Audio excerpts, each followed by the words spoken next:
Everyone, একটা জিনিস লক্ষ্য করলে দেখবেন অনেক সময় কিন্তু আমাদের মোবাইল ফোনের অ্যাপ্লিকেশন গুলো লক করে রাখতে হয়। তখন কিন্তু আমরা চট করে প্লে স্টোরে গিয়ে থার্ড পার্টি অ্যাপ্লিকেশন গুলো আমরা ইনস্টল দিয়ে কিন্তু আমাদের অ্যাপ্লিকেশন গুলো লক করি।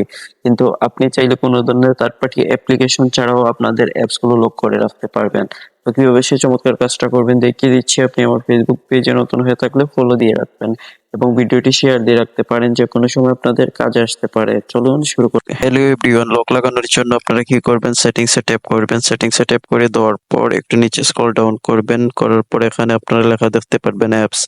এখানে ট্যাপ করবেন, এখানে ট্যাপ করে দেওয়ার পর নিচে লেখা দেখতে পারবেন অ্যাপ লক। এখানে ট্যাপ করবেন, এখানে ট্যাপ করে দেওয়ার পর এখানে লেখা দেখতে পারবেন টার্ন অন। এখানে ট্যাপ করবেন, এখানে ট্যাপ করে দেওয়ার পর আপনি একটা প্যাটার্ন দিবেন। আমি একটা প্যাটার্ন দিয়ে দিচ্ছি। প্যাটার্ন দেওয়ার পর আবার প্যাটার্ন চাইবে, আপনারা আবার প্যাটার্ন দিবেন, তারপর নেক্সটে ট্যাপ করে দিবেন। তারপর এখান থেকে আপনারা নট নাও এ ক্লিক করে দিবেন। নট নাও এ ক্লিক করে দেওয়ার পর আপনারা চাইলে ফেস লক দিয়েও লক করে রাখতে পারেন। আমি এইটা করলাম না, আমি ক্যান্সেলে ক্লিক করে ক্যান্সেল করে দিলাম।